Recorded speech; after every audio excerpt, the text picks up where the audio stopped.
Chapter 1. The River's Edge. The river had always been cruel in autumn. Alara knew this, had known it since childhood, when her grandmother warned her never to walk the northern bank after dusk. The current ran fast there, churning over hidden rocks, and the mist rose thick enough to swallow sound. But knowing and heeding were different things, and tonight desperation had made her reckless. She shouldn't have been out at all. Not after what happened in the village square 3 days ago, when Marcus Thorne had stood before the assembled families and declared their engagement void. Not after he'd named her Baron in front of everyone who mattered, his voice carrying across the cobblestones like a pronouncement of death. The whispers had started immediately, pitying, satisfied, cruel. Women she'd known her entire life had turned their faces away, so Alara had run. Packed what little she could carry and slipped out while the village slept, following the old trader's road north toward her aunt's holding in Ashen Moor. She'd make a new life there, small and quiet, away from the eyes that now saw her as broken. The path had seemed clear enough in daylight. But dusk came early in the valley, and she'd misjudged the distance. The road had curved too close to the riverbank, the earth soft from recent rain, and when her foot found the loose stone, there was no time to catch herself. The water hit like a fist. Cold drove the air from her lungs. The current seized her immediately, spinning her sideways, dragging her under. She fought toward the surface, arms burning, but the river was stronger, her cloak tangled around her legs. Rocks scraped her palms as she tried to find purchase. The roar of water filled her ears, and somewhere beneath the panic, a strange calm settled over her. So this is how it ends. Not in childbirth like her mother. Not old and gray like her grandmother, just swallowed by dark water, forgotten before she was even missed. Her lungs screamed. The current pulled her deeper. Then, hands. Strong hands, impossibly strong, closing around her waist and hauling her upward. She broke the surface, gasping, coughing water, barely conscious of the figure that dragged her toward the bank. Her rescuer moved through the current as though it were nothing, cutting across the flow with inhuman ease. They reached the shallows. She collapsed against muddy stones, retching river water, her whole body shaking. Above her, someone stood in silence. "Breathe," a voice said. Male. Low and precise, with an accent she couldn't place. Slowly. Alara dragged in air and looked up. The man watching her was beautiful in a way that made her skin prickle with instinctive warning. Tall and lean, dressed in dark clothing that clung to him like he'd just stepped out of the water. Which he had, she realized dimly. His face was all sharp angles, high cheekbones, a blade of a nose, a mouth set in a hard line. But it was his eyes that stopped her breath. Pale gray, almost silver in the dying light. And utterly, completely cold. "You're lucky," he said, though his tone suggested he found no luck in it at all. "Most don't survive that current. Her voice came out hoarse. "Thank you," he didn't respond. Instead, he tilted his head slightly, studying her with an intensity that made her want to look away. But she couldn't. Something about his gaze held her frozen, the way a rabbit freezes when it spots the hawk. "You're bleeding," he said after a moment. Alara glanced down. Her palms were torn from the rocks, blood welling in dark lines across her skin. Nothing serious. She'd had worse from kitchen accidents. "It's nothing," she managed. I can bind it. You should go." The words were flat, almost harsh. "The village is 2 miles south." "Don't stop walking." He turned away, dismissing her, but something in his abruptness sparked defiance through her shock. This stranger had saved her life, appeared from nowhere to pull her from certain death, and now he was ordering her away like she'd inconvenienced him. "Wait." Alara pushed herself to her knees, swaying. "What's your name?" I want to thank you properly." "You already have." He didn't look back. "Leave. Now." But now. The command cracked through the air like thunder, and this time when he turned, she saw something flicker behind those cold eyes. Hunger. Barely restrained, tightly leashed, but there. "I'm not safe to be near. Go back to your people while you can." Every rational thought screamed at her to obey, to scramble to her feet and run, but Alara had spent 3 days drowning in shame, choking on the weight of public humiliation, and she was so tired of running. "I can't," she said quietly. "I'm not going back." For the first time, emotion crossed his face. Surprise quickly masked. "Then go forward. Any direction but here." "I don't know where here is." The words tumbled out, edged with exhaustion. "I don't know this part of the valley. My map's gone. Everything I had is at the bottom of that river." The stranger went very still. Alara watched something shift in his expression. Calculation, perhaps, or resignation. When he finally spoke, his voice had gentled slightly, though it remained careful. "Where were you going?" "Ashenmoor, to my aunt's steading. That's 40 miles north." His jaw tightened. "You won't make it before dawn." "Not on foot, not without supplies." "Then I'll—" She stopped because she had no answer, no plan, no options. The night was settling around them like a shroud, and she was soaked through, bleeding with nowhere to go. The stranger exhaled slowly. It sounded like frustration. "There's a way house," he said finally. 3 miles west. Old hunting lodge. It's abandoned, but the roof holds." He paused. "I'll take you there." "You don't have to." "I do." Something dark flickered across his face. "You're bleeding on land that belongs to House Corvain. That makes you my responsibility until you're safe." He met her eyes. "My name is Lucian, and you should know before we go any further. I am the reason you need to fear the dark." Chapter 2. The Way House. The walk through the forest felt longer than 3 miles. Alara stumbled more than once, her sodden skirts catching on undergrowth, her body still trembling from cold and shock. Lucian moved ahead of her like a shadow given form, silent, fluid, never once looking back to check if she followed. Yet somehow he always slowed when the path grew treacherous, his hand appearing from the darkness to steady her over fallen logs or slick stones. He never spoke. Neither did she. The words he'd left her with, "I am the reason you need to fear the dark," echoed in her mind with each step, their meaning dancing just out of reach. A warning, clearly. But of what? Bandits didn't announce themselves. Madmen didn't rescue drowning women with such calculated precision. The trees thinned, and the way house emerged from the mist. It was larger than she'd expected. A 2-story structure of dark timber and stone. Its windows shuttered, its door hanging slightly ajar. Ivy crawled up the eastern wall, and the roof sagged in places, but it was solid. Abandoned, yes, but not ruined. Not yet. Lucian paused at the threshold. For a long moment he simply stood there, head tilted as though listening to something she couldn't hear. Then he pushed the door wider and gestured her inside. "Wait here," he said. "I'll check the upper rooms." He disappeared up the narrow staircase before she could respond.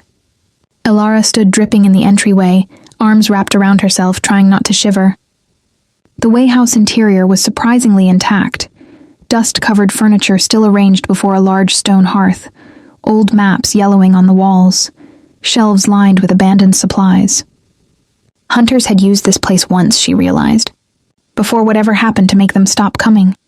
Above her, floorboards creaked as Lucian moved through the rooms. She heard a window open, then close, the sound of something heavy being dragged across the floor. When he returned, his expression was unreadable. "The east bedroom is dry. There are blankets, moth-eaten, but they'll serve.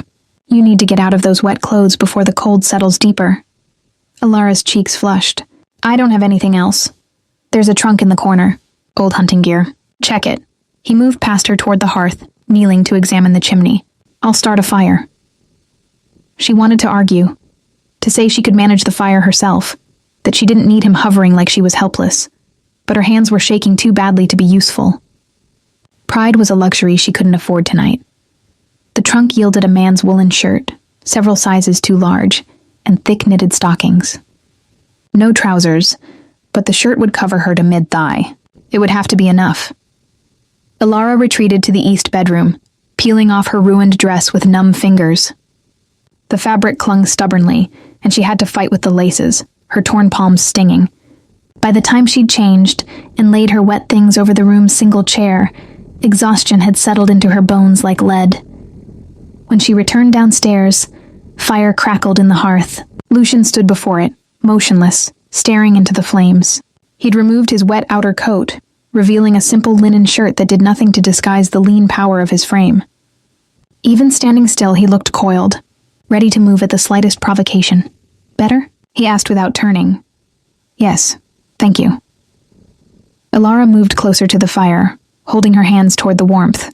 Now that the immediate crisis had passed, questions crowded her mind. "You said this land belongs to House Corvain. Are you employed by them?" "No." "Then how?" "I am House Corvain." He finally turned to face her, and in the firelight his eyes seemed to catch and hold the glow like a cat's. Or what remains of it. The other bloodlines were extinguished 2 centuries ago.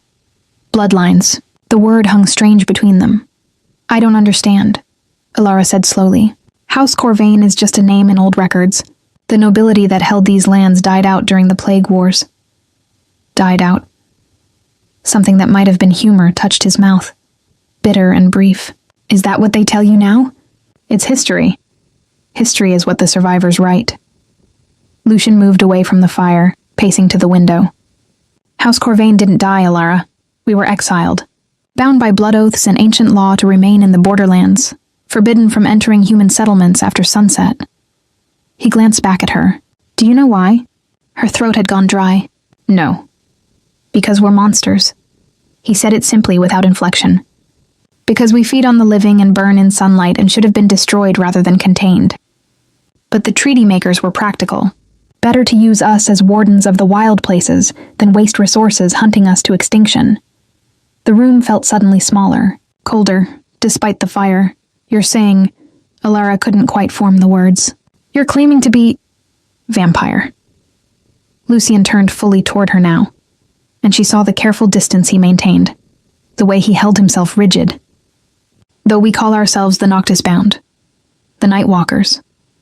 The blood sworn, his expression hardened. "Does it matter what name we use? The reality is the same. I should never have pulled you from that river. The moment I scented your blood, I should have let the current take you. But you didn't." "No." The word came out rough. "I didn't. And now you're here, bleeding in my territory, and every instinct I have is screaming at me to..." He stopped abruptly, jaw clenched. "You need to understand something. I am 243 years old. I have perfect control. I haven't fed from an unwilling human in over a century. But control isn't the same as safety.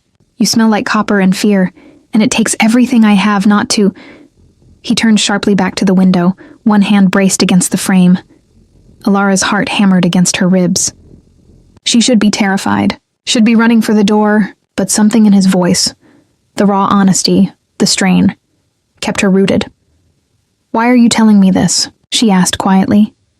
"Because you deserve to know what you're sheltering with." Lucian's shoulders rose and fell with a breath he probably didn't need.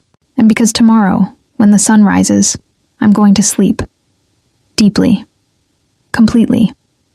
I won't wake until dusk, no matter what happens. If you want to leave, that will be your chance. You're giving me a choice. I'm giving you the truth." He finally looked at her again, and his eyes were desperately, terribly sincere. "Stay or go, but decide before dawn, because after that, you'll be bound to this place until nightfall. And if something comes looking for you while I sleep..." He didn't finish the sentence. Alara wrapped her arms around herself, mind spinning. This was madness. Vampires were children's stories, warnings told to keep young ones from wandering after dark. They weren't real. They couldn't be real. But she'd felt the impossible strength in his grip, seen the inhuman grace of his movements. And those eyes, no human had eyes like that. "What would come looking?" she whispered. Lucian's expression went carefully blank. "Other houses have been watching the borderlands, testing boundaries. If they scented human blood on Corvain land, they might interpret it as a breach of treaty. An invitation to what? War." The single word fell like a stone into still water. The kind that would burn your villages and drain your rivers dry. The fire crackled. Somewhere outside, an owl called. Alara thought of Marcus Thorne's public denouncement, of the village that had turned its back on her, of the small, suffocating future that awaited her in Ashenmoor, another temporary refuge that would never be home. "I'll stay until morning," she heard herself say. "Help me understand what you are. Then I'll decide." Lucian studied her for a long moment. Then slowly he nodded. "Ask your questions," he said. I'll answer what I can. Chapter 3. Blood and Boundaries. Alara settled onto the worn settee near the fire, tucking her bare legs beneath the oversized shirt. Lucian remained by the window, maintaining his careful distance, a statue carved from shadows and restraint. "How does it work?" she asked finally. "The feeding." Most people would have asked if he'd killed anyone. How many? Lucian's expression shifted slightly. Surprise, perhaps appreciation for the practicality of her question. "Blood carries life," he said. "Not just sustenance, but essence, memory, emotion. When we feed, we don't just take strength. We take pieces of the person." He paused. "That's why consent matters. Forcing a feed creates a bond that corrupts both parties. The victim becomes enthralled, loses their will. The vampire becomes addicted to the power of domination. It's forbidden under every house law that exists. But you said you haven't fed from an unwilling human in a century. That means you did once." His jaw tightened. "I was young, newly turned. My sire believed the old ways were best, that humans were cattle, resources to be used." He met her eyes. "I killed him for it. Burned what remained of our bloodline and swore the oaths that bound me here. Some mistakes can't be unmade, Alara. Only balanced." The firelight painted harsh shadows across his face. Alara recognized the weight in his words. The same exhausted guilt she'd carried since the village healer had confirmed what her body had been telling her for months. Some failures carved themselves so deep, they became part of your architecture. "How do you feed now?" she asked, carefully. A ghost of dark humor touched his mouth. "There's a village at the southern border. Millfield. They know what I am. Once a month, someone volunteers. I take only what's needed, and I pay in protection. Their livestock don't vanish to wolves. Their children don't disappear to raiders. It's not friendship, but it's equilibrium. They trust you. They tolerate me. Trust would require forgetting what I am." He shifted against the window frame. "What else do you want to know?" "The sunlight. Does it really burn?" "Yes, not like fire. Worse. It's like every cell tears itself apart simultaneously. Most of us survive only minutes of direct exposure before the damage becomes irreversible." His voice remained clinical, detached. "That's why the Way House. I needed shelter before dawn." Alara absorbed this, watching the careful way he held himself. "You're in pain now, aren't you? From being near me." Lucian went very still. "What makes you think that?" "The way you stand. Like everything hurts. Like you're holding something broken in place." She'd seen that posture before, in her grandmother during the final months, fighting against inevitable collapse. "My blood. You can smell it." "Yes." The admission came quietly. "It's not pain exactly. More like hunger wearing the shape of pain. The longer I'm near you, the harder it becomes to remember why I shouldn't—" He stopped, turning fully away. "I should go. Hunt something in the forest. Put distance between us. But you won't." "No." His shoulders were rigid beneath the linen shirt. "Because other things hunt these woods, and leaving you alone would be worse than enduring this." The vulnerability in those words struck something deep in Alara's chest. He was suffering, genuinely suffering, to keep her safe. This creature who'd lived for centuries, who could probably kill her with one hand, was holding himself in check through sheer force of will. "Tell me about the other houses," she said, deliberately changing the subject. "The ones watching the borderlands." Lucian exhaled slowly, seeming grateful for the shift. "There are 5 major houses, each controlling different territories. Corvain holds the northern borderlands, what's left of them. House Valois commands the western mountains. Thornfeld rules the eastern moors. Ashcroft controls the southern trade routes. And Nightshade," he paused, "Nightshade owns the cities. The courts, the real power. And they're all bound by these treaties? The Treaty of Crimson Dawn, signed 300 years ago after the Purge Wars nearly destroyed both our kinds. It established boundaries, rules of engagement, the principle of consent in feeding, penalties for breaking the blood laws." His voice hardened. "House Nightshade has been pushing against those boundaries for decades. They believe the treaty makes us weak, that we should rule humans, not bargain with them." "Is that what you meant about war?" "Partially." Lucian finally moved from the window, pacing toward the hearth though he kept the furniture between them. "There have been incidents. Human villages attacked, livestock drained, bodies found that shouldn't exist, kills too clean to be animals, too brutal to be sanctioned feeds. Someone is trying to destabilize the treaty, and if it falls, your protection arrangement with Millfield becomes meaningless. Everything becomes meaningless. The treaty is the only thing preventing a return to the old ways. When vampires hunted openly and humans retaliated with fire and iron stakes, thousands died on both sides. He gripped the mantle, knuckles white. I won't let that happen again. Not in my territory. Elara studied his profile. The sharp angles of his face, the tension in his frame, the weight of centuries pressing down on him. He was alone, she realized. The last of his house, carrying the responsibility of an entire bloodline's sins and trying to forge something better from the ruins. She knew what that felt like. Being defined by failure, trying to build a future from the wreckage of expectations. The bleeding has stopped, she said quietly, showing him her palms. The cuts had clotted dark lines across her skin. Does that help? Lucian looked at her hands for a long moment. Some. Thank you. Silence settled between them, less tense now, more thoughtful. Outside, the wind picked up, rattling the shutters. Elara shivered despite the fire's warmth. You should sleep, Lucian said. The bedroom upstairs is safest. I'll keep watch down here. You don't sleep? Not the way you do. I rest, but I remain aware, especially this close to dawn. He gestured toward the stairs. Go. I'll wake you before I have to retreat to the cellar. The cellar? No windows. Darkness absolute.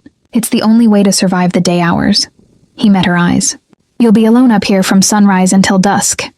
There's food in the larder. Dried meat, hard cheese, grain. Nothing fresh, but enough to sustain you. Bar the door after I'm below. Don't open it for anyone. The reality of what he was offering hit her fully. Shelter, food, protection. And in return, he was making himself utterly vulnerable, unconscious, trapped beneath the earth while she had free run of his territory. You're trusting me, Elara said slowly. With your life? Yes. Lucian's expression was unreadable. Stupid, perhaps, but I've learned to read people. And you're not the kind to betray kindness, even when it comes from monsters. You saved me from drowning. That doesn't make me kind. It makes me... He trailed off, something raw flickering across his face. Tired of being alone. The confession hung in the air between them, fragile as spun glass. Alara's throat tightened. She wanted to tell him she understood. That loneliness wore you down until you were nothing but edges and empty spaces. That she'd felt more seen in the past hour with him than in 10 years, among people who supposedly loved her. Instead, she stood. I'll go upstairs. But Lucian, he turned, thank you, for the truth, for all of this. Something shifted in his eyes. You haven't decided to stay yet. No, she agreed. But I'm considering it. Chapter 4. Dawn's descent. Elara woke to gray light filtering through the shutters and the absolute certainty that she was alone. The Way House felt different in daylight. Smaller, more mundane. The shadows that had seemed full of menace now revealed themselves as ordinary corners and dust motes.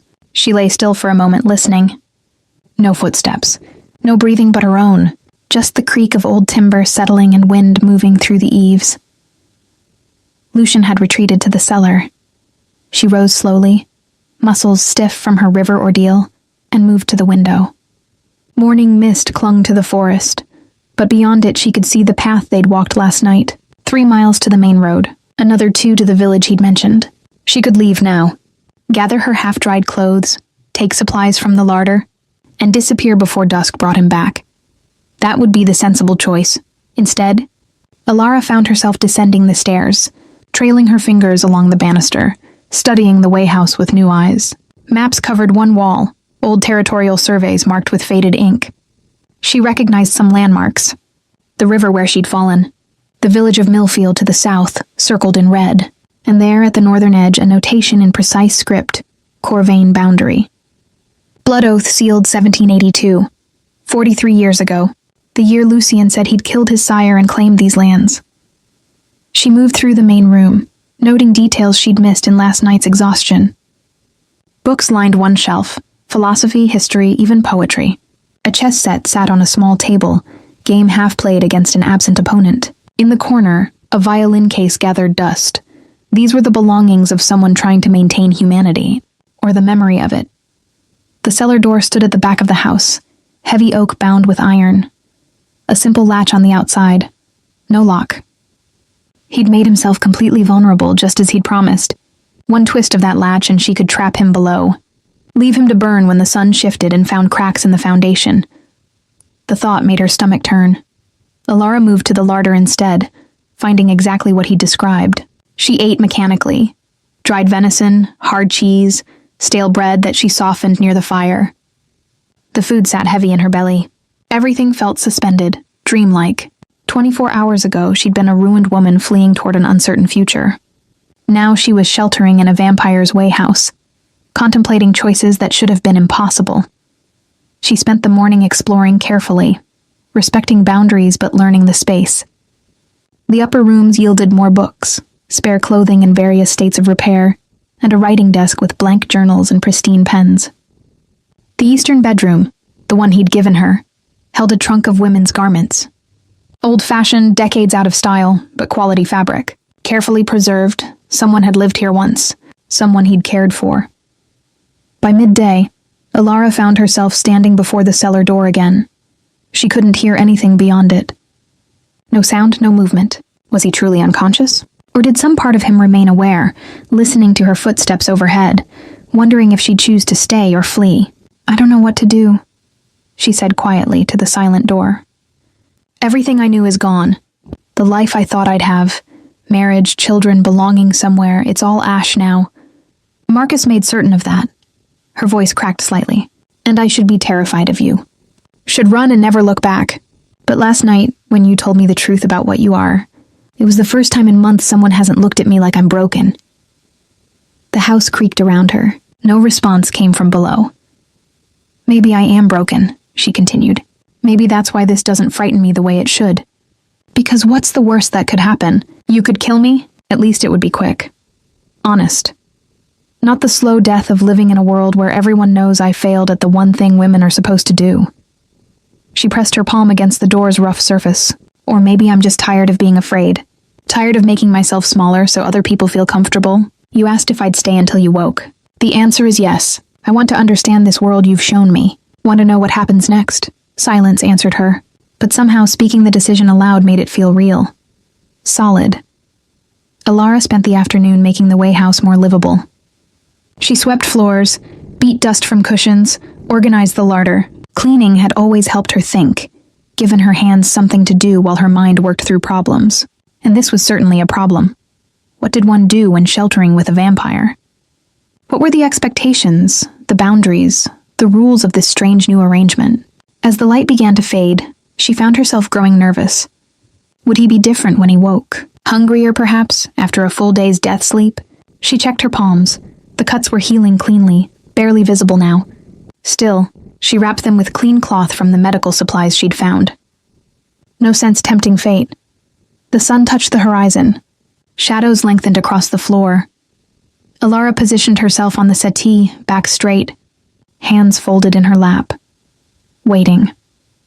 The cellar door opened so quietly she almost missed it. Lucian emerged like smoke taking form. One moment the doorway was empty.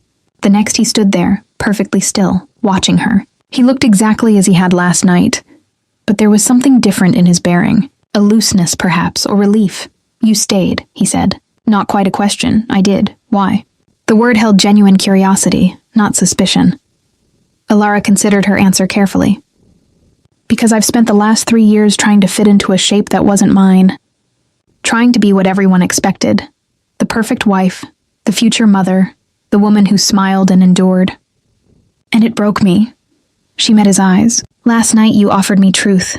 No pretense, no comfortable lies. Just reality, however strange. I'd rather have that than spend the rest of my life pretending to be something I'm not." Lucian moved into the room slowly, studying her with that intense focus. "You understand what staying means? You'll be in danger. From other houses, from the instability in the region, from me if I ever lose control. I understand. And you're willing to accept that? I'm willing to try." Alara stood facing him fully. "I don't know what I can offer in return for shelter. I can clean, cook, tend wounds if needed. I was training as a village healer before," she swallowed, "before everything fell apart. I'm not useless, even if Marcus claimed otherwise. Something dark flashed across Lucian's face. This Marcus. The one who denounced you. He hurt you. With words. With truth. She lifted her chin. I am barren, Lucian. The healer confirmed it. My womb is scarred from fever when I was 16. I'll never bear children. In the village, that makes me worthless. Broken. A failure as a woman. That's absurd. The immediate, fierce response surprised her. Lucian had crossed the room without her noticing, standing close enough now that she could see the silver flecks in his gray eyes. Your worth isn't measured by fertility, he said quietly. You're clever, brave, and kind enough to see past what I am to who I'm trying to be. That's not broken. That's rare. Tears pricked Alara's eyes unexpectedly. She blinked them back. You barely know me. I know enough. He stepped back, giving her space. You'll stay then, as my guest, under my protection. In return, I ask only honesty. If you're frightened, tell me. If you want to leave, tell me. No secrets between us. Agreed? Agreed. She managed a small smile. Though I should warn you, I talk too much when I'm nervous. Good. The corner of his mouth lifted slightly. This house has been too quiet for too long. Chapter 5. Threads of Understanding. The first week passed in a rhythm that surprised them both with its ease. Alara woke with the dawn, spent her mornings making the Way House habitable again, and her afternoons exploring the forest edges, always staying within sight of the building, heeding Lucian's warnings about straying too far. When dusk fell, he would emerge from the cellar, and they would share the evening hours in careful conversation. He taught her the geography of the borderlands, pointing out landmarks on his maps. She told him about village life, the small dramas and quiet cruelties that governed ordinary people. They traded stories like currency, each revelation a small act of trust. But there were things she noticed. Troubling things. On the third night, Alara came downstairs to find him standing motionless before the window, staring out at the darkness with such intensity she almost turned back. But then he'd sensed her presence and smoothed his expression, offering that small, careful smile that never quite reached his eyes. You're in pain again, she'd said. Not a question. Manageable. He'd turned away. I'll hunt tomorrow night. Replenish. But tomorrow night he'd made excuses. The weather was poor. He'd heard movement in the southern woods and wanted to investigate. It could wait another day. By the fifth night, his control had become visible effort. He held himself too still, moved too carefully, and his eyes had developed a faint reddish tinge at the edges. Now, on the seventh evening, Alara waited for him at the base of the cellar stairs. Lucian emerged and stopped short, reading her expression. You're angry. I'm concerned. She crossed her arms. When did you last feed? His jaw tightened. 6 weeks ago, in Millfield, as arranged. And when were you supposed to feed again? Silence. Then quietly, 3 days ago. You're starving yourself. The words came out sharper than she'd intended. Because of me. Because I'm here and my presence makes it harder. Alara, don't. She held up a hand. Don't tell me it's manageable or that you have control. I've watched you deteriorate all week. You barely speak anymore. You flinch when I come too close. Last night you left the room entirely when I cut my finger slicing vegetables. Lucian's expression had gone carefully blank. The mask he wore when emotions threatened to break through. What would you have me do? Ride to Millfield and leave you unprotected? Risk missing your scent if something approaches while I'm gone? I would have you trust me enough to tell me the truth. Alara moved closer, deliberately, watching him force himself to hold his ground. We agreed on honesty, no secrets. Or does that only apply when it's convenient? Something cracked in his composure. You want the truth? Fine. Yes. I'm hungry. Desperately. Standing near you is like standing in a furnace. Every instinct screaming at me to close the distance, to taste what you're offering without meaning to. Your pulse is thunder in my ears. The warmth of your blood beneath your skin drives me half mad. I dream about it during the day sleep. His voice had gone rough, raw. Is that honest enough? Yes, she didn't retreat. Thank you. Lucian stared at her like she'd spoken a foreign language. You're thanking me? For trusting me with the truth. Alara took a steadying breath. Now let me return it. I've been thinking about this all day. About your arrangement with Millfield. And consent. And what you said about blood bonds. And I want to offer— No. The word cracked like a whip. Absolutely not. You haven't heard what I was going to say. I don't need to. The answer is no. He turned away, hands clenched at his sides. I won't feed from you, Ilara. I won't risk creating that bond, won't risk you becoming enthralled. You're under my protection. That means protection from me as well. What if I consent? Consent isn't enough. He spun back, and for the first time she saw real fear in his eyes. Don't you understand? A blood bond isn't just about willing versus forced. When a vampire feeds directly from someone repeatedly, it creates connection. The human becomes attuned to the vampire's emotions, their needs. They start to crave the feeding, to need it. It's subtle at first, then consuming. I've seen it destroy people, reduce them to hollow shells who exist only to serve their vampire's hunger. But you said the bond only corrupts if the feeding is forced. That's the worst version, yes. But even consensual bonds can become poisonous if the vampire isn't careful, if they take too much, too often, or allow the human to become dependent. His voice dropped. I won't do that to you. I won't make you into something less than yourself just because I'm too weak to manage my hunger properly. Ilara absorbed this, understanding clicking into place. You're afraid, not of hurting me physically, but of changing who I am, taking away my choice and everything that comes after. Yes. The admission seemed to cost him. You've already had your choices stripped away by that bastard in your village. I won't be another man who takes from you what you can't afford to lose. The comparison to Marcus startled her. But there was truth in it.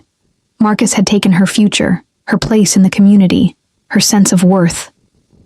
Left her with nothing but shame and nowhere to belong.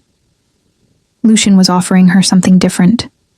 A choice, yes, but also the burden of making it while he starved himself rather than risk influencing her. Then go to Millfield, she said finally. Tonight. I'll bar the doors and windows. I have the iron poker from the fireplace and enough dried meat to last days if needed. I'll be safe until you return. If another house sends scouts, then I'll hide in the cellar. You said yourself it's the safest place during daylight. It should serve well enough at night. She met his eyes. You can't protect me if you're too weak to stand, Lucian. And I can't stay here if every day I watch you suffer because I'm too stubborn to let you do what you need to survive.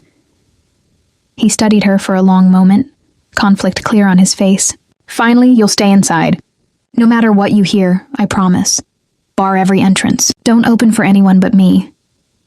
I understand. If I'm not back by dawn, you will be. She surprised herself by reaching out, touching his hand briefly. His skin was cool, but not cold. Just different. Go. Feed. Come back whole. Lucian looked down at where her fingers had rested against his, something complicated flickering across his expression. I'll leave after full dark.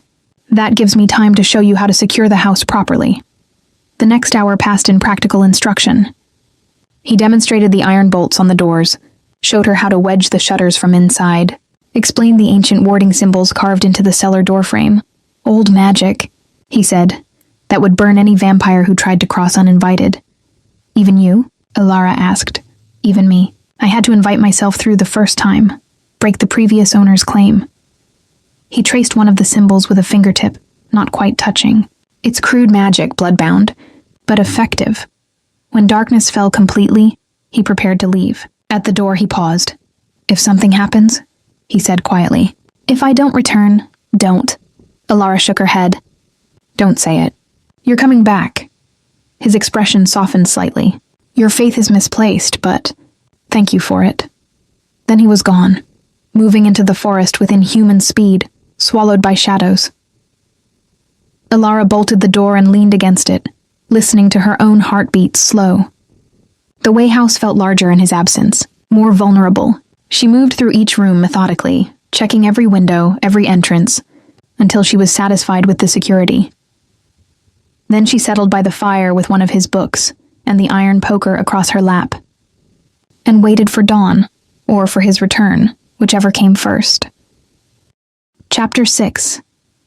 Blood on the Threshold. The attack came at midnight. Ilara jerked awake on the settee, the book sliding from her lap. She'd meant to stay alert, but exhaustion had pulled her under without warning. Now something had woken her. A sound, sharp and wrong. There. Again. Scratching at the shutters on the eastern wall. Her heart hammered as she reached for the iron poker, gripping it with both hands. The fire had burned low, casting barely enough light to see by. She rose slowly, backing toward the cellar door, keeping her eyes on the windows. The scratching stopped. Silence pressed against her ears, thick and expectant.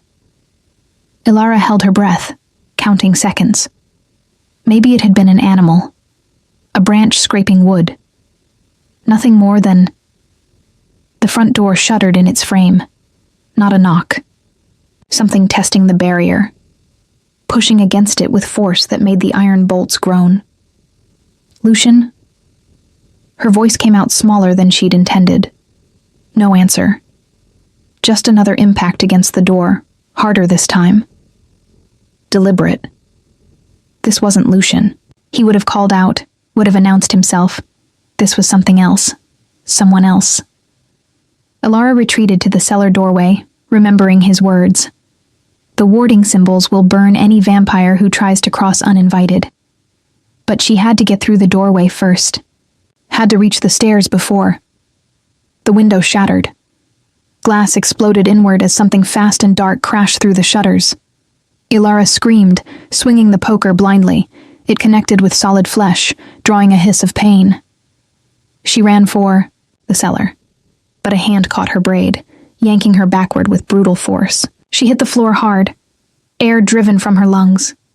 Above her, silhouetted against the dim firelight, stood a woman. Beautiful, terrifying, with eyes that gleamed amber gold and a smile full of teeth too sharp to be human. Well, the woman purred, tilting her head. What have we here? Fresh blood on Corvain land and Lucian nowhere to be found. How? Convenient. Ilara scrambled backward, poker still clutched in white-knuckled hands. Get out. This house is protected. Protected? The woman laughed, a sound like breaking crystal. Oh, darling, those wards are meant for uninvited guests, but you just invited me in with that delicious scream. She crouched, inhumanly fluid. I'm Sarah, House Nightshade, and you're trespassing. I'm under Lucian's protection. Lucian. Sarah's expression hardened. That righteous fool. Still playing at noble monster, is he? Pretending the old ways were wrong? That we should grovel before humans and beg permission to feed? She moved closer, circling like a predator. Where is he, little mortal? Why would he leave such tender prey unguarded? He'll be back. Ilara forced strength into her voice. Any moment. Liar. Sarah inhaled deeply, eyes closing briefly. You reek of fear and unwashed hope. He's been gone for hours, probably halfway to Millfield, begging some peasant for their table scraps. Her lips curled. Does he starve himself around you? I can smell it. Your blood calls to him like a siren song. It must be agony for him, having you so close and untouched. Ilara's mind raced. The cellar was 10 feet away. If she could reach, it slammed the door shut behind her. But Sarah stood between her and escape. And she was fast. Impossibly fast. House Nightshade sent you, Ilara said, stalling. To do what? Kill me? That breaks the treaty. Treaties are for the weak. Sarah moved closer, each step deliberate. And soon there'll be ash, like everything else your kind built. We're tired of hiding in shadows, tired of playing by rules written by dead men. War is coming, sweetling. The only question is whether you'll live to see it. She lunged. Ilara swung the poker with everything she had. Iron cracked against Sarah's skull, and the vampire reeled back with a shriek that shattered the remaining windows. Ilara ran. She made it 3 steps before Sarah caught her ankle, dragging her down. They hit the floor together, Ilara kicking, clawing, fighting with desperate fury. The poker had fallen somewhere in the darkness. She couldn't reach it. Sarah's hand closed around her throat, spirited. I like that. Makes the blood taste sweeter. Her smile widened, fangs gleaming. Don't worry. I'll make it hurt just enough to remember. The front door exploded inward.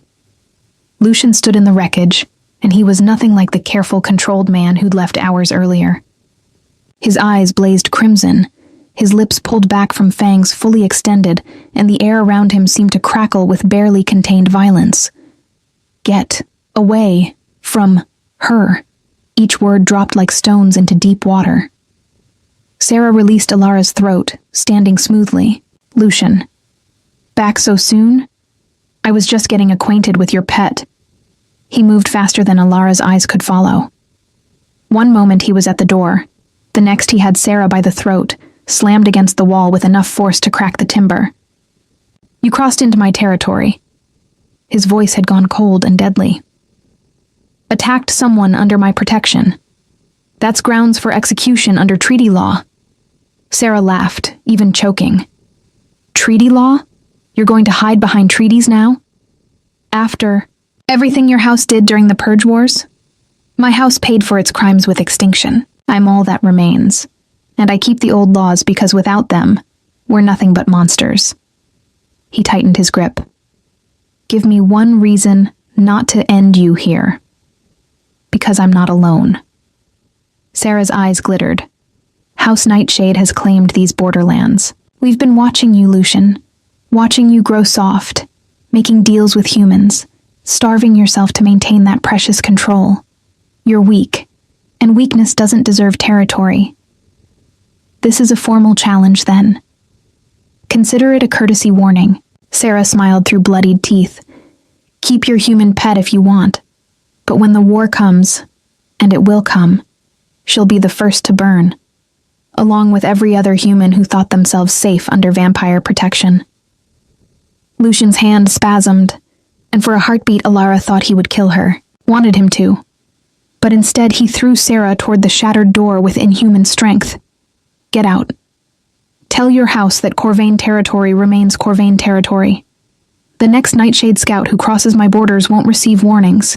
Sarah straightened, brushing debris from her clothes. Brave words from a vampire too principled to kill when he should. She glanced at Alara, still crumpled on the floor. Enjoy your borrowed time, little mortal. When we return, there won't be anyone left to save you. Then she was gone, moving into the darkness like smoke dispersing. Lucian stood motionless for 3 long breaths. Then he turned, and the fury drained from his expression, replaced by something raw and terrible. Alara. He crossed to her in 2 strides, kneeling. Are you hurt? Her voice cracked. She broke in. I tried to stop her, but she was so fast. Shh. It's over. You're safe. His hands hovered near her shoulders, not quite touching, like he was afraid she'd shatter. Let me see your throat. She tilted her head back. His fingers brushed her skin, feather-light, tracing where Sarah's grip had been. His eyes had faded from crimson back to silver gray, but something dangerous still lurked in their depths. Bruising. No punctures. He exhaled shakily. She wanted to send a message, not kill you. This time, Alara repeated numbly. Then the full weight of it hit her. She said war is coming. That Nightshade has claimed your territory. Lucian, what does that mean? He helped her to her feet, steadying her when she swayed. It means everything just became more complicated. Chapter 7. Ashes and Oaths Lucian worked through the night repairing the damage. He moved with precise efficiency, boarding the broken windows, clearing shattered glass, reinforcing the door frame. Alara watched from the settee, a blanket wrapped around her shoulders, throat still aching where Sarah's fingers had pressed. She should help. Should do something useful instead of sitting here shaking. But every time she tried to stand, her legs refused to cooperate. Drink this. Lucian appeared beside her, offering a cup of something that smelled of herbs and honey. It'll help with the shock. She accepted it with trembling hands, sipping slowly. The warmth spread through her chest, easing some of the tension. Where did you get this? I made it before I left. In case, he trailed off, jaw tightening. in case something happened while I was gone. Though I never imagined they'd move this quickly. The feeding. Alara's mind felt sluggish, working through implications. You went to Millfield. Did it help? Yes. He returned to the window repairs, not meeting her eyes. I'm stronger now, faster, but it doesn't matter. I should never have left you alone. Should have known Nightshade was watching, waiting for exactly that opening. You couldn't have predicted. I could have. The hammer struck harder than necessary. Should have.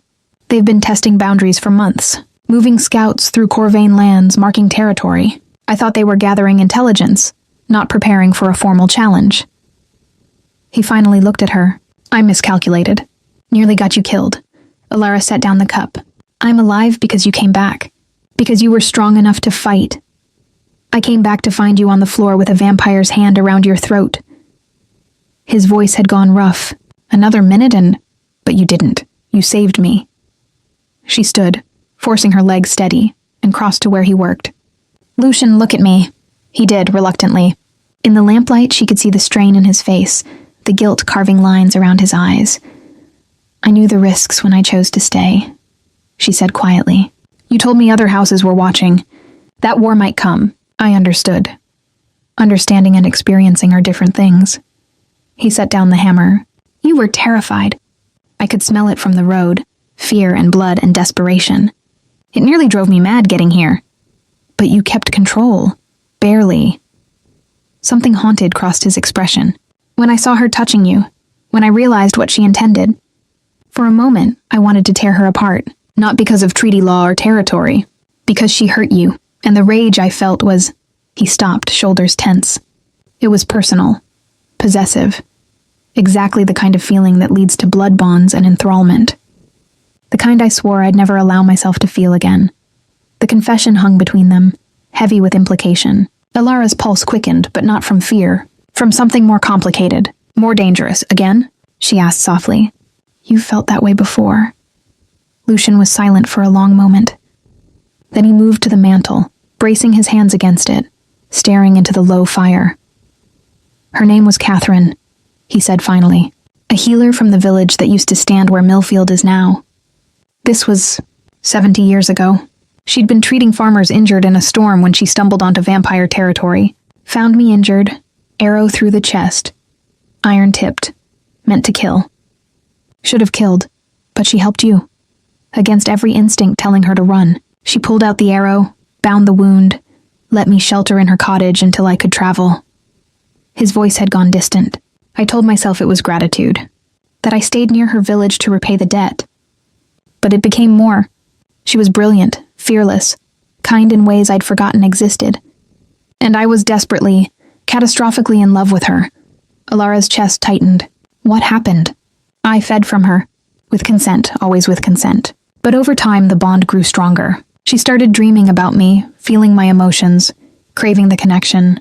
I told myself it was mutual, that she loved me as I loved her. But love and addiction looked the same from the inside. He finally turned to face her. By the time I realized what was happening, she'd stopped seeing friends.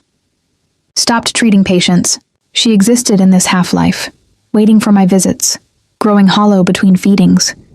I'd made her into exactly what I'd sworn I'd never create. Did she... Alara couldn't finish the question. Die? No, I broke the bond, left completely, forcing distance between us. It took years, but eventually she recovered. Married a merchant from the next village. Had children. Lived a full life. His expression was bleak. But I stole 5 years from her. 5 years she could have spent building something real instead of being trapped in my orbit. That's why you're so careful. Why you won't feed from me even when you're starving. Yes. He met her eyes. Because what I felt tonight, when Sarah threatened you, it was the same possessive fury I felt for Catherine. The same dangerous attachment. And I won't make that mistake again, Alara. I won't let my hunger and loneliness turn you into something less than yourself. The raw honesty in his words struck something deep in her chest.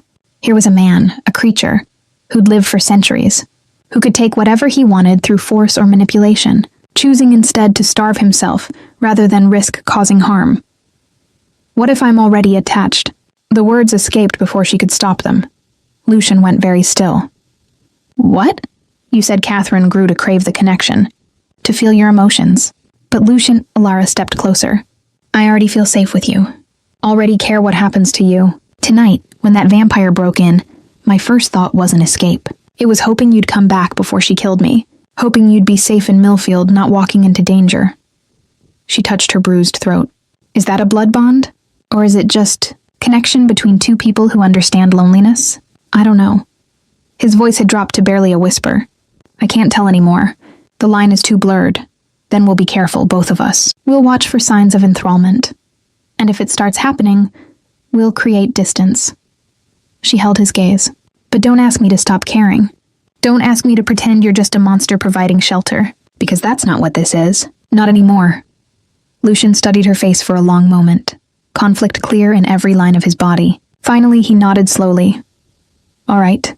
But we need new arrangements. After tonight, Nightshade knows you're here. They'll be watching for another opportunity. You can't stay in the Way House alone anymore when I need to hunt or travel. What do you suggest?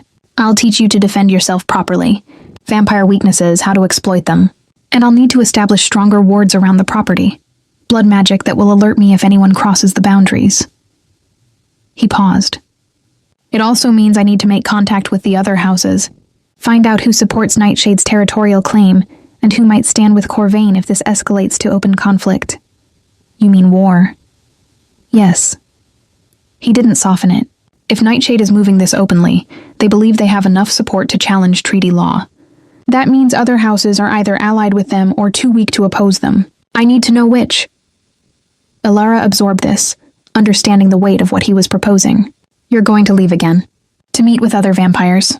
Not immediately. First, I secure this location and make sure you can survive another attack. But yes, eventually.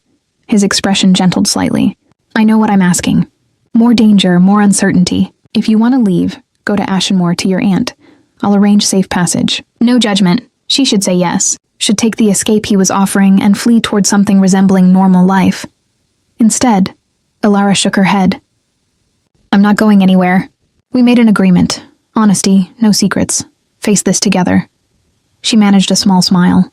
Besides, someone needs to make sure you don't starve yourself into weakness again. And apparently that someone is me. Something shifted in Lucian's eyes. Relief, gratitude, and something warmer she didn't dare name. Then we prepare, he said quietly, starting tonight. Because when Nightshade returns, they won't send just one scout. They'll send an army. Chapter 8. Lessons in Survival. The training began at dusk the following night. Lucian had spent the day, while Alara slept fitfully upstairs, reinforcing the Way House defenses. She'd woken to find symbols painted in what looked disturbingly like blood around every entrance, and iron stakes driven into the ground at precise intervals forming a perimeter around the property. Blood magic, he'd explained when she came downstairs. My blood willingly given. It creates a boundary that will burn any vampire who crosses without invitation. Not as strong as the cellar wards, but enough to give warning and slow them down. Now they stood in the cleared space behind the Way House, moonlight filtering through the trees. Lucian had stripped down to his shirt sleeves, and Alara wore the simplest dress she'd found in the trunk. Old but sturdy, with room to move. First lesson, Lucian said. Forget everything you think you know about fighting. Vampires don't follow human rules. We're faster, stronger, and we heal from almost anything that doesn't kill us outright. You can't overpower us. But you can survive us. How? Alara's hands were already trembling. After last night, the memory of Sarah's inhuman speed was burned into her mind. By exploiting our weaknesses and using your advantages.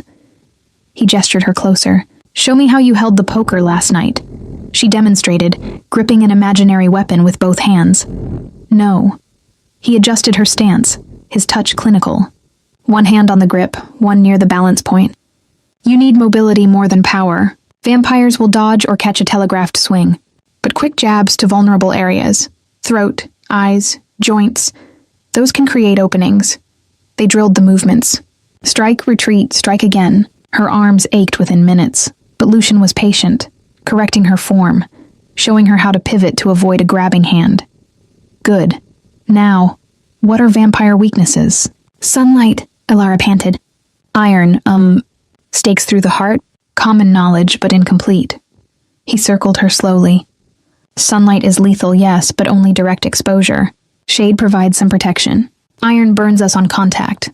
The purer the better. Silver does nothing despite the myths. Stakes work, but they have to pierce the heart completely and stay lodged there. Decapitation is more reliable. I can't decapitate anyone. No, but you can aim for the neck. Vampires need blood flow to maintain strength. Severe neck wounds slow us down. He paused. Fire works, but it's unpredictable. We burn faster than humans, but we also move faster. You're as likely to catch yourself as your attacker. Ilara tried to commit it all to memory. What about religious symbols? Holy water? Useless. We're not demons. We're humans who were transformed by blood magic centuries ago. The church has no power over us beyond what any institution with armed followers would have. He tilted his head, studying her. What else did you notice about Sarah last night? What gave you an opening to strike her? She thought back to those terrifying moments. She was arrogant. She talked instead of attacking immediately. Got close enough for me to reach her. Exactly. Arrogance is a weakness many of us share. We've lived so long, accumulated so much power, that we forget humans can be dangerous when cornered. Something like approval flickered in his expression. You used that. Waited for your moment. Struck hard. It's why you're alive. The praise warmed her more than it should have, but I still lost. She caught me anyway. Because you ran instead of pressing your advantage. When you strike a vampire, you have maybe 2 seconds of surprise. Use them. Strike again, different target. Then retreat to defensible ground. Doorways, narrow spaces where their speed is less useful. He demonstrated the movements, flowing from attack to retreat with predatory grace. Your goal isn't to win. It's to survive long enough for help to arrive, or for them to decide you're too much trouble. They practiced until Ilara's muscles screamed. Attack patterns. Defensive positioning. How to use furniture and terrain to her advantage. Lucian was a patient teacher, but he didn't coddle her. When she made mistakes, he corrected them firmly. When she succeeded, he pushed her harder. Finally, he called a halt. Enough for tonight. You'll be useless if you're too sore to move tomorrow. Ilara sank onto the back steps, breathing hard. Lucian remained standing, barely winded despite having moved at half speed to accommodate her. The unfairness of it, his immortal strength against her mortal fragility, would have been laughable if it weren't so terrifying. Can I ask you something? She said between breaths. Always. Last night when you fought Sarah, you were different, more dangerous. Is that what you're really like, underneath the control? Lucian was quiet for a moment. Yes and no. The violence is part of me, can't be separated from what I am. But the control is also real. It's not a mask I wear. It's a choice I make, constantly, because the alternative is becoming what I was before, what my sire made me. He sat beside her, careful to maintain space between them. Does that frighten you? A little, she admitted. But it's also reassuring in a strange way, knowing you could be terrifying but choose not to be, that the gentleness is intentional, not weakness. Catherine used to say something similar. His voice had gone soft, that she felt safer with me than with human men, because I was always conscious of my strength. Always choosing restraint rather than having it forced upon me by equal opposition. She sounds wise. She is, I hope, if she's still alive. He glanced at Ilara. You remind me of her sometimes. That same stubborn courage, the way you look at monsters and see people instead. The comparison should have felt uncomfortable.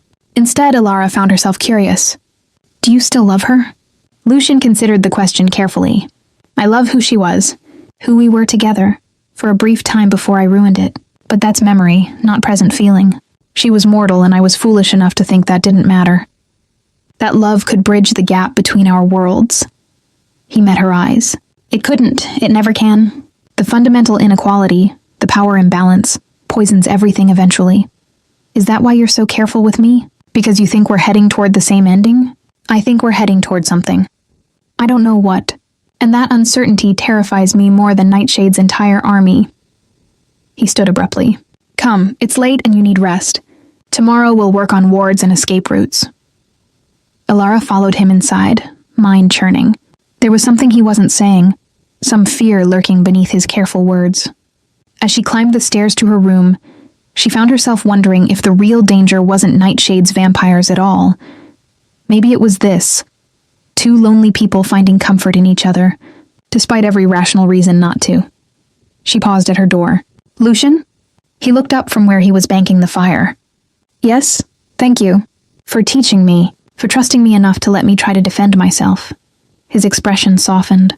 You were already defending yourself when I met you. I'm just giving you better tools. After she'd retreated upstairs, Lucian stood alone in the darkened room, staring at nothing.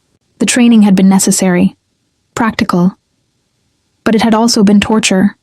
Spending hours close to her, correcting her stance, feeling her warmth, breathing in her scent while maintaining the careful distance that was becoming harder to justify with each passing night. He'd told himself he was protecting her, teaching her to survive what was coming, but part of him knew the truth. He was preparing her to survive him too, because sooner or later, his control would slip.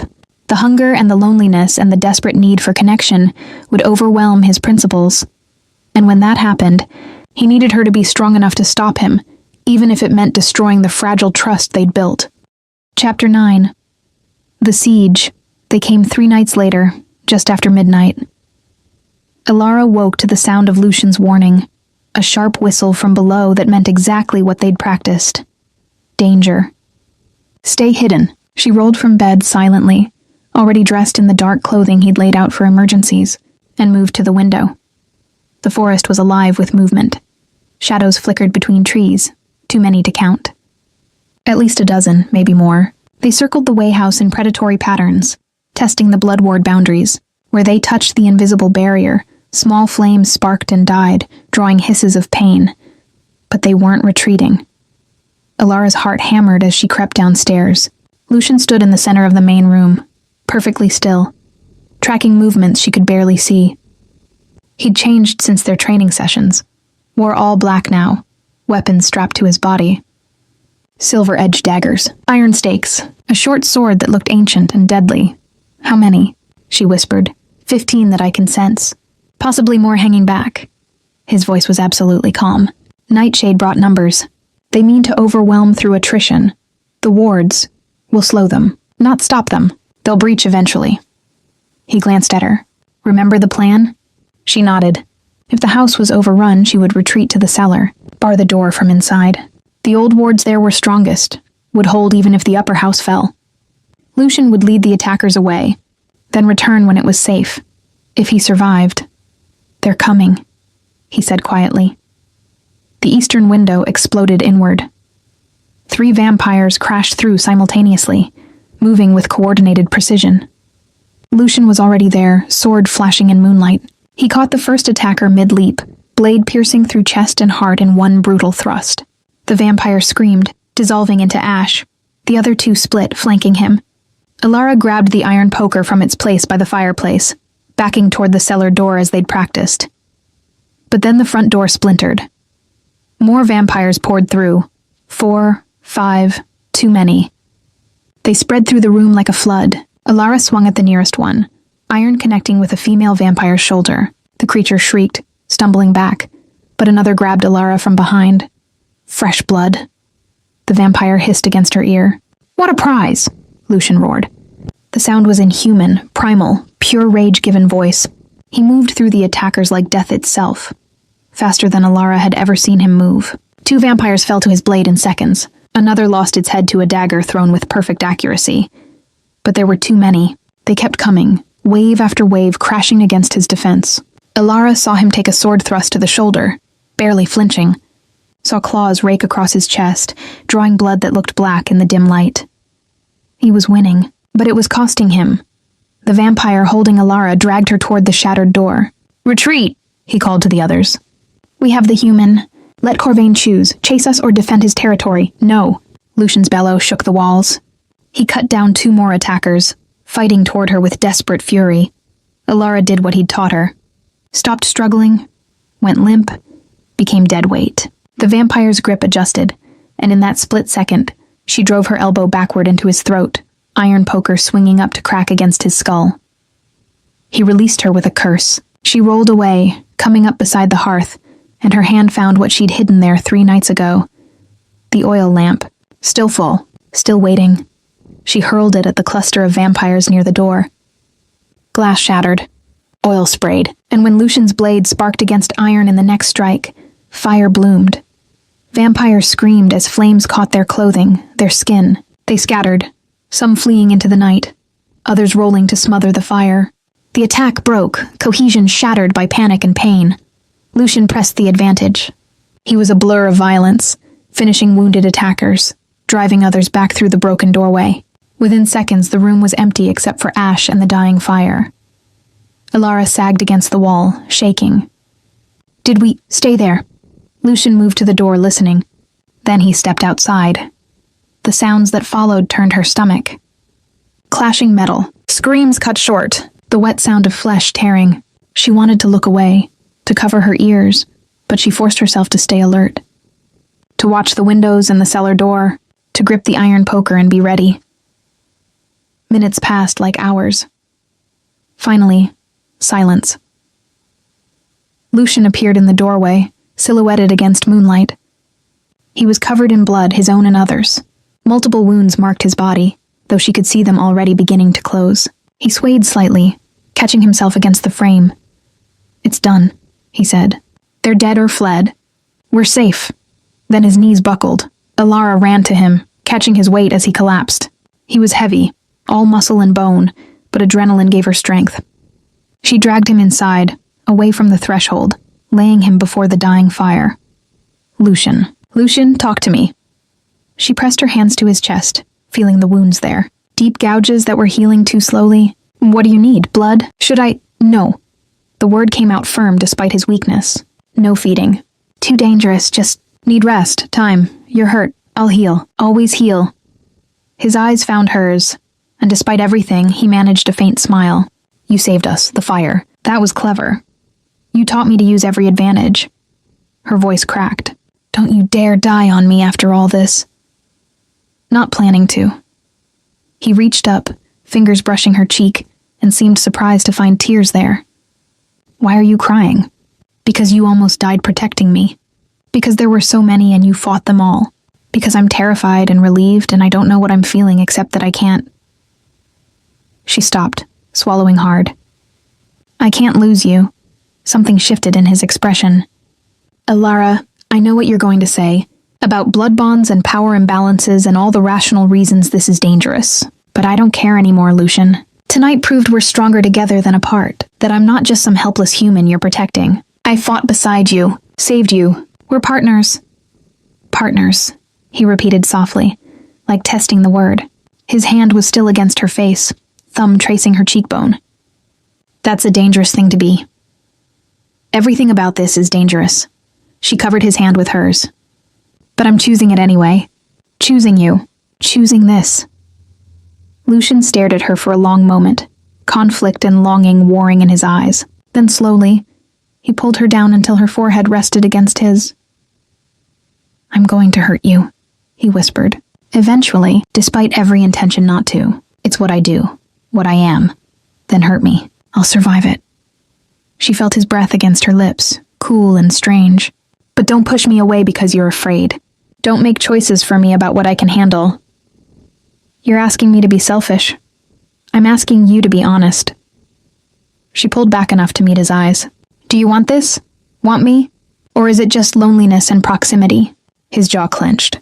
For a heartbeat she thought he'd lie, would give her the noble answer that protected them both. But then his careful control cracked, and the truth spilled out raw and desperate. "I want you so badly it terrifies me. Want your company, your voice, your stubborn courage. Want to know every thought in your head and every story from your past. Want to keep you safe and let you be dangerous. Want—" He stopped, eyes blazing silver. "God help me, I want everything, and that's exactly why I shouldn't have any of it." Alara's heart felt too large for her chest. "What if I want to give it anyway?" "Then we're both fools." But his hand tightened against her face, holding her close. "And I'm too weak to pretend otherwise anymore." Chapter 10. The choice dawn came too quickly. Alara had insisted on tending Lucian's wounds despite his protests, cleaning and binding them with steady hands while he watched her with an intensity that made her skin warm. By the time she finished, the sky was lightening, and exhaustion had settled into her bones like lead. "You need to sleep," Lucian said, voice rough. He'd recovered enough to sit upright, though the deeper wounds still hadn't fully closed. "I have to go below soon." "I know." but she didn't move from where she sat beside him. The Way house was a disaster. Broken windows, scorched floorboards, ash scattered across every surface. They'd survived, but barely. Will they come back? Not immediately. I killed 7 of them. The others will report to Nightshade, and they'll need to regroup. His expression darkened, but yes, they'll return, with more numbers next time, or a different strategy. Tonight proved Nightshade is willing to risk open war for this territory. Why? Alara asked. What makes the Borderlands worth so much bloodshed? Lucian was quiet for a moment, considering. Control. The Borderlands are the buffer between vampire territories and human settlements. Whoever holds them controls trade routes, movement patterns, access to human populations. Nightshade wants dominion over both worlds, and that starts here. He glanced at her. But there's something else, something I haven't told you. Her stomach tightened. What? The Corvain bloodline held power before the treaties. Ancient power, tied to the land itself through blood magic. When my sire died, that power passed to me, the last living Corvain. It's dormant now, has been for decades. But if I were to... He hesitated. If I were to create a new vampire, to continue the bloodline, that power would awaken. Would make House Corvain a threat again. Alara's breath caught. They think you're going to turn me. The thought has likely crossed their minds. A human living with me, bearing my protection, in close proximity for weeks. His jaw tightened. To other vampires it looks like grooming, like I'm preparing you for transformation. But you're not. No. The word came out emphatic. I would never. The process is agony, and survival isn't guaranteed. Even those who survive lose something essential. Their humanity, their mortality, their connection to the sun and simple pleasures. It's a curse I wouldn't wish on anyone. Yet you live with it. I didn't choose it. My sire forced the transformation when I was dying of plague. Told me afterward it was mercy, that he'd saved my life. Lucian's voice went hollow. It took me decades to realize he'd actually stolen it. Just replaced one death with another, slower one. Alara reached for his hand, threading her fingers through his. The gesture felt natural now, essential. I'm sorry. Don't be. I've made peace with what I am, but I won't inflict that peace on someone else. He squeezed her hand gently, which means Nightshade's assumptions are wrong. You're safe from that, at least. The sky continued brightening. Lucian's skin had begun to look strained, almost translucent in the growing light. He needed to retreat to the cellar soon, before the sun rose fully and the pain became unbearable. What happens now? Alara asked quietly. I reach out to the other houses. Find allies, or at least neutral parties who'll agree to arbitration. If we can get Valois or Thornfeld to support Corvain's territorial claim, Nightshade might back down rather than face a coalition. He paused. It means I'll need to travel. Meet with other vampires on their territory. It's dangerous, but necessary. How long? A week. Maybe 2, depending on negotiations. He met her eyes. I won't take you with me. It's too dangerous, and other houses might see your presence as provocation. But I can't leave you here alone either. Not after last night. Alara's chest tightened. So what are you suggesting? Millfield. The village I told you about. They know what I am, and they're protected by our arrangement. You'd be safe there while I'm gone. There's a family, the Thorns, no relation to your bastard ex, who would shelter you. Good people, kind. The practicality of it made sense, but the thought of leaving, of being separated from Lucian for weeks, felt wrong. They'd built something fragile here, something that needed tending. Would it survive the distance? And if Nightshade attacks Millfield while you're gone? She asked. They won't. Attacking a human settlement directly breaks the most fundamental treaty law. Every house, including Nightshade's allies, would turn against them. They can challenge me for territory, but not by slaughtering innocents. His voice softened. You'll be safe, Alara. Safer than here. But you won't be. The words came out sharper than intended. You'll be alone, traveling through hostile territory, meeting with vampires who might decide you're worth more dead than alive.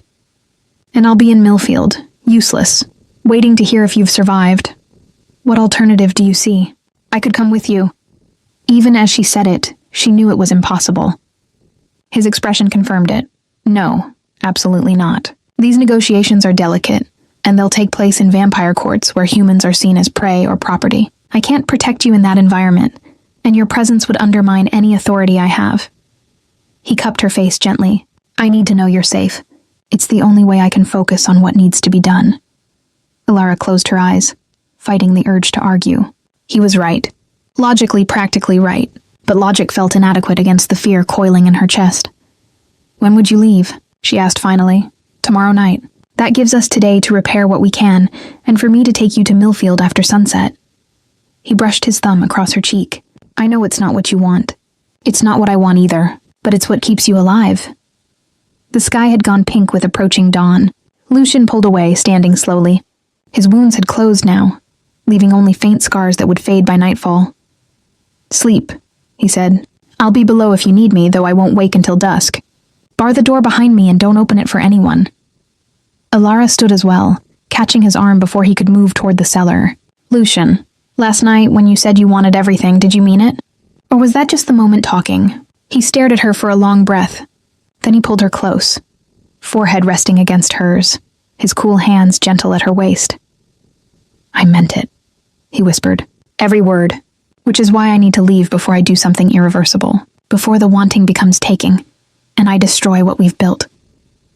He pressed a kiss to her forehead, achingly tender. Sleep well, Alara. Dream of better futures than this one. Then he was gone, disappeared into the cellar, leaving her alone with the wreckage and the dawn. Alara stood motionless for a long moment, something crystallizing in her mind. Lucian thought protecting her meant distance, thought keeping her safe required separation. But last night had proved something different. They were stronger together. Her quick thinking with the fire had turned the battle. Her presence had given him something to fight for beyond duty and territory. She moved to the window, watching the sun rise over the forest. Somewhere out there, vampire houses plotted and prepared for war. Somewhere Nightshade was regrouping, planning their next attack, and Lucian thought he could face it all alone. Alara touched the bruises on her throat, feeling where Sarah's fingers had pressed. She'd been marked by this world now, changed by it. There was no going back to who she'd been before the river, the woman who'd let others define her worth, who'd accepted failure as identity. By the time Lucian woke at dusk, she'd made her decision. She would go to Millfield as he asked. Let him believe she was safely tucked away, but she wouldn't stay there, wouldn't sit idle while he walked into danger alone. If war was coming, she'd fight, not as a victim to be protected, but as a partner, as someone who'd chosen this dangerous path with open eyes. Lucian had spent centuries carrying the weight of his house alone. It was time someone shared the burden, even if he didn't know it yet.